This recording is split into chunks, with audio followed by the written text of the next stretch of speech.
Hello my dear friends, welcome back to my channel divine shine stories. आज फिर जानेंगे हम महाभारत से जुड़ी एक नई कहानी के बारे में। कहानी शुरू करने से पहले चैनल को सब्सक्राइब करना ना भूलें।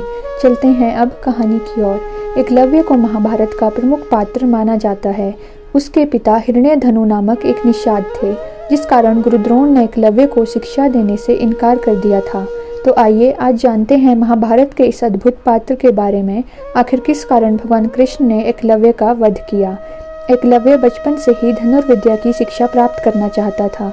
जब गुरु द्रोणाचार्य ने उसे शिक्षा देने से इनकार कर दिया तो एकलव्य ने गुरु द्रोण की एक प्रतिमा बनाई और उस प्रतिमा को अपना गुरु मानकर निरंतर अभ्यास करने लगा और धीरे धीरे एकलव्य धनुर्विद्या में निपुण हो गया।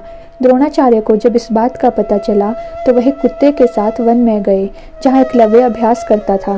कुत्ता एकलव्य को देखकर भौंकने लगा तो एकलव्य ने अपने बाण से बिना नुकसान पहुंचाए कुत्ते का मुंह बंद कर दिया। गुरु द्रोण ऐसी उच्चतम धनुर्विद्या देखकर आश्चर्य में पड़ गए। जिस धनुर्विद्या को वे केवल ब्राह्मणों और क्षत्रियों तक सीमित रखना चाहते थे, उसे शूद्रों के हाथ में जाता देख उन्हें चिंता होने लगी और उन्हें अर्जुन को संसार का सर्वश्रेष्ठ धनुर्धर बनाने का भी वचन याद आया। द्रोण ने एकलव्य से पूछा, ये धनुर्विद्या तुमने कहाँ से सीखी? एकलव्य ने द्रोण की मिट्टी की बनी प्रतिमा की ओर इशारा करते हुए कहा, इसे मैंने आपसे ही सीखा है। द्रोण ने एकलव्य से गुरु दक्षिणा के रूप में उसके दाएं हाथ का अंगूठा मांग लिया। एकलव्य ने अपना अंगूठा काटकर द्रोण को अर्पित कर दिया। इसके बाद एकलव्य अपने पिता हिरण्यधनु के पास गए। हिरण्यधनु श्रृंगवेर राज्य के राजा थे। उनकी मृत्यु के बाद एकलव्य यहाँ का राजा बना।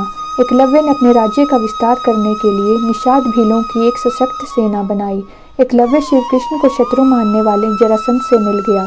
जरासंध की सेना की तरफ से उसने मथुरा पर आक्रमण भी किया। एकलव्य ने यादव सेना के अधिकतर योद्धाओं को मार दिया। जब ये सूचना श्री कृष्ण के पास पहुंची तो वे युद्ध करने आए। श्री कृष्ण जानते थे कि अगर एकलव्य को नहीं मारा तो वह महाभारत में कौरवों की तरफ से लड़ेगा, जिससे पांडवों की परेशानियां बढ़ सकती हैं। इसके बाद श्री कृष्ण और एकलव्य के बीच युद्ध हुआ, जिस दौरान एकलव्य श्री कृष्ण के हाथों मारा गया। एकलव्य के बाद उसका पुत्र केतुमान राजा बना था, जो कि कौरवों की ओर से युद्ध में लड़ा था और भीम के हाथों मारा गया था। Facts about Eklavya. एकलव्य भगवान श्री कृष्ण के चाचा के पुत्र थे, जिसे बाल्यकाल में ज्योतिषों के आधार पर बनवासी भील राजा निषाद राज को सौंप दिया गया था। महाभारत की हर लीला श्री कृष्ण द्वारा ही रची गई थी।